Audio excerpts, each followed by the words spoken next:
Hey everyone, is this live working? Is this live working? Forgive me for getting a little bit worried about anyone coming up. It looks like someone might have just been coming past the house. So I'm going to show you guys this house. I'm going to flip you around and I'm going to tell you what we know. But again, I'm going to bring you more later tonight. So subscribe and hit notifications. I've got to run here and get a shuttle home, and I was worried I wouldn't be able to go live. So here we go. I'm going to show you guys. This is the house, okay? This is a $3 million home, 5,000 square foot, where a brave 12-year-old boy escaped. He had duct tape on his wrists and ankles, according to the probable cause. Wrists and ankles. And went to a neighbor's home. We don't know what neighbor. And there, because he was so malnourished and had deep lacerations from rope, by the way, he had duct tape on him, but it was rope. It was rope that caused the lacerations. So they called police. Police came. He actually had extended medical care because of the deep lacerations. They find in the house, the police go over, they find in the house a 10-year-old girl, Ruby Franke's 10-year-old daughter. The daughter will not talk to medical for 4 hours. 4 hours. That to me says there's brainwashing and fear going on. After 4 hours of talking to police and medical, she finally allows medical.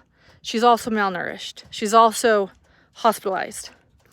6 counts of aggravated abuse, child abuse for both Jodi Hildebrandt, who is the owner of this home, Jodi Hildebrandt, as well as their mother, Ruby Franke. Now, again, I'm going to replace this probably with some better footage because I'm live, but I just wanted to go live quickly before I go grab a shuttle home. I'm going to go head back to my family tonight, and then I'll get you the better footage and show you around really in detail. But this is important. I just want to explain something. This house here in southern Utah is in Ivins, Utah. This is where the children were found. This is where the little 10-year-old girl refused medical care, where they have put in the charging documents that there was physical torture. They also referred to, in the charging documents for both Ruby and Jodi, that they were jeopardizing the children's lives.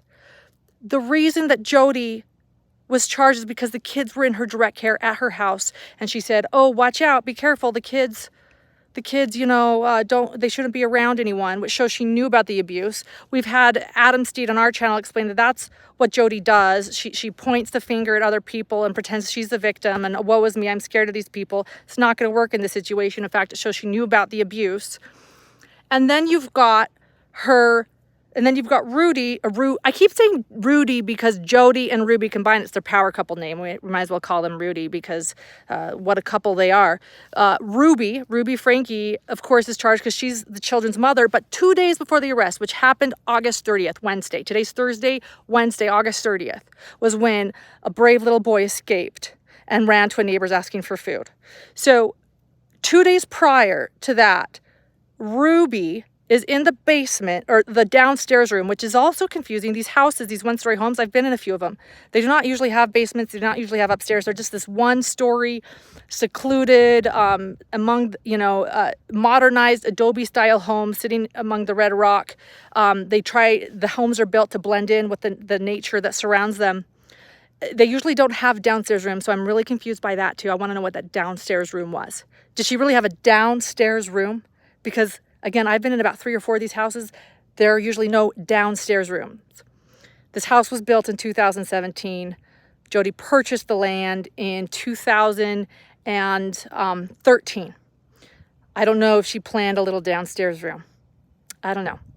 But anyway, I don't remember what I was talking about before I got focused on the downstairs room. Oh, 2 days, downstairs room, according to charging documents. Ruby Franke and Jodi are in the basement filming a YouTube video, which shows the police in the charging documents that Ruby knew about the abuse too, meaning according to the interviews that they've done with the kids, they were clearly tied up for some time. And Ruby was in this house 2 days prior to the arrest and knew of the abuse. Well, then they leave them. I don't know when they left them or whatever. I have talked to someone who was here.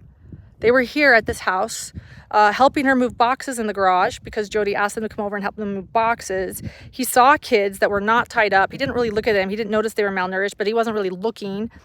And Ruby was nowhere to be found. We don't know where Ruby was. But, you know,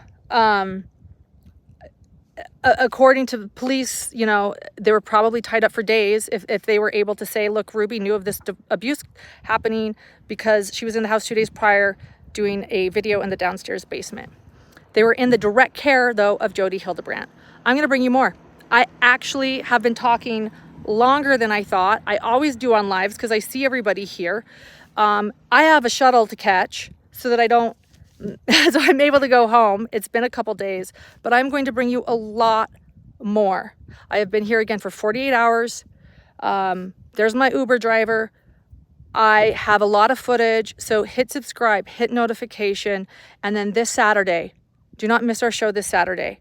And please watch Adam Steed's interview on our channel, and then go to Mormon Stories and watch the niece's interview. The thing that concerns me, Springville, by the way, is where Chad Daybell's from. The thing that's the most frightening about the niece's interview today, Jessie is her name. She says she was abused by Jodi growing up, that she lived with Jodi. Jodi convinced her parents to go, you know, keep her out of trouble, and she was abused and duct taped. She says that that Jodi really believes that she's sent by Jesus Christ and she's preparing for the second coming. Does this sound familiar? In no way am I saying that they're with Chad Daybell. I'm not saying that at all. But for those that have followed our Daybell coverage and why John and I are so interested in this case and we're digging deep and we see how layered it is because you guys know that we have been saying from the very beginning, we do not want this to happen again. We do not. Why did it happen the first time to Tylee and JJ? Why does it happen? And we are seeing so many similarities, and that the Jodi's been getting away with this for years and years, and that people liked her. That we have people writing us saying that she was a great therapist. Be kind to her, leave her alone. But we're hearing from victims right and left too saying what she did to them was diabolical. And now we're hearing from the niece that she believes she's sent from Jesus Christ and is preparing for the second coming, and she really believes that she's the smartest one in the room and she knows what she's doing. They said in the charging documents that the children's lives were jeopardized, that we're lucky that this 12-year-old boy escaped because it could have been an even worse story, that maybe there could have been murder charges and not aggravated child abuse charges. I don't want to see this happening again. So I am here in St. George, or Southern Utah, Ivins to be exact. I am in Ivins at this moment, covering this case. I'm going to go. I'm going to head back home and then plan on Saturday. I've got to go regroup with Dr. John, explain everything I've learned. It's been a lot. Thank you for everyone that has reached out. And we'll be in touch. I want to show you again this house. I'm going to flip it around so you guys can see it as I take off.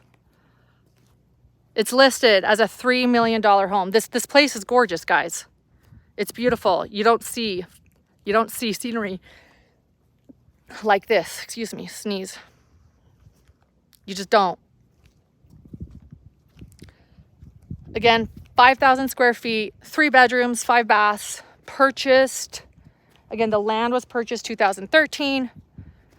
She built in 2017. From what we're gathering so far, she and Ruby got together on 2019-ish. So at first I wondered if that's where she got her money was Ruby, but not so. We'll be figuring out more. Thanks, guys. We'll see ya. If I can figure out how to stop this live. Walking over, grabbing my laptop. You guys are seeing it all. Headed to my